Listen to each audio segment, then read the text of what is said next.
Bismillahirrahmanirrahim. Assalamualaikum everyone. My name is Sarishma Mateen. So today I have another inspiring story for all of you. So ये कहानी है दो मेंढकों की जो कि एक जंगल में रहते थे, एक बड़े घने जंगल।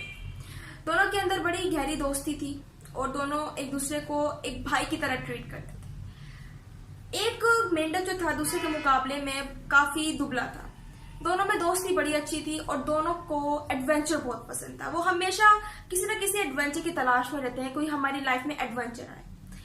जिस जंगल में वो रहते थे उस जगह के करीब एक गांव था और उस गांव में एक किसान रहता था जिसका पूरा एक पोल्ट्री फार्म था। उसके पास भेड़ बकरियां गाय वगैरह सब कुछ था।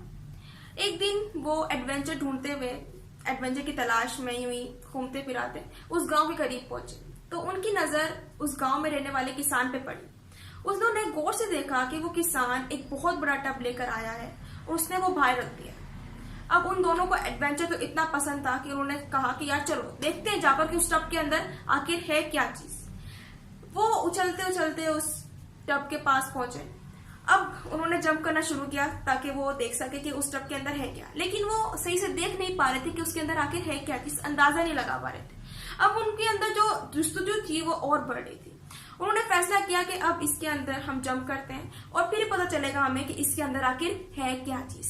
आखिरकार उन्होंने बहुत बड़ी जंप मारी और उसके अंदर चले गए। जब वो उसके अंदर गए तो उन्हें पता चला कि उसके अंदर तो दूध है।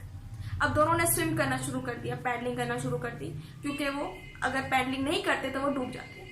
अब दोनों ने थोड़े मजा किया, 1 घंटा गुजर गया, उन्होंने मजा करते रहे, 1 घंटे तक स्विम करते रहे, उनको बड़ा मजा आ रहा था।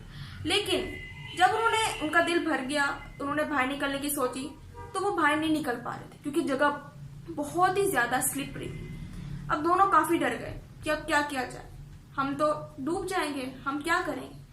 तो दोनों ने एक फैसला किया कि हम पैडलिंग करते रहेंगे और इंशाल्लाह जरूर हम इधर से निकल जाएंगे। दोनों पैडलिंग करते रहे, काफी टाइम गुजर गया, शाम का वक्त हो गया। दोनों पैडलिंग करते रहे, मुसलसल स्विम करते रहे। अब एक दोस्त तो था जो दुबले दोस्त से कहने लगा कि यार मैं थक गया हूं, मुझसे नहीं होगा, मैं नहीं कर सकता। तो दुबले दोस्त ने उसको हौसला दिया कि तू कर सकता है, तुमने हार नहीं मानी, तुम करते रहो, बस पैडलिंग करते रहो। उसने उसकी बात पर यकीन किया, अपने ऊपर यकीन किया और आखिरकार वो पैडलिंग करता रहा, जारी रखी पैडलिंग को। काफी टाइम गुजर गया, रात होने की करीब थी। अब जो दोस्त था, मेंढक दोस्त था, उसने कहा कि बस अब मुझसे नहीं हो सकता। दुबले दोस्त ने कहा नहीं, तुम ऐसे नहीं कर सकते, तुम पैडलिंग करना नहीं छोड़ सकते। अब वो बहुत ज्यादा थक चुका था, उसकी सांसें फूल गई थी, उसकी हार्ट बीट बढ़ चुकी थी। अब वो कह रहा था कि अब मुझसे नहीं हो सकता। आखिरकार उसने अपने दोस्त से माफी मांगी और पैडलिंग करना छोड़ दी और डूब के मर गया। अब दुबले दोस्त को बहुत ज्यादा टेंशन थी, बहुत ज्यादा वो गमगीन हो गया था क्योंकि अब उसका दोस्त उसके साथ नहीं रहा था। लेकिन उसने पैडलिंग करना नहीं छोड़ी, वो मुसलसल स्विम करता रहा। काफी टाइम गुजर गया, वो करता रहा। आखिरकार सुबह का वक्त हो, लेकिन उसने पैडलिंग करना, स्विम करना नहीं छोड़ा।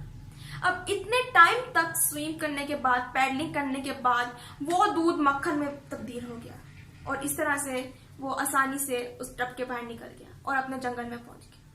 जंगल में पहुंचने के बाद उसकी शादी हुई और शादी के बाद उसके जब बच्चे हुए तो वो अपने बच्चों को अपने दोस्त की कहानी सुनाता था कि मेरे दोस्त ने इस तरह से हार मानी थी, उसने अपने ऊपर यकीन नहीं किया था और उसने पैडलिंग करना छोड़ दी थी। तो उसके बच्चों को भी ये सबक मिलता रहा कि सच में हमें हार नहीं माननी। So the lesson from this story is that never ever give up.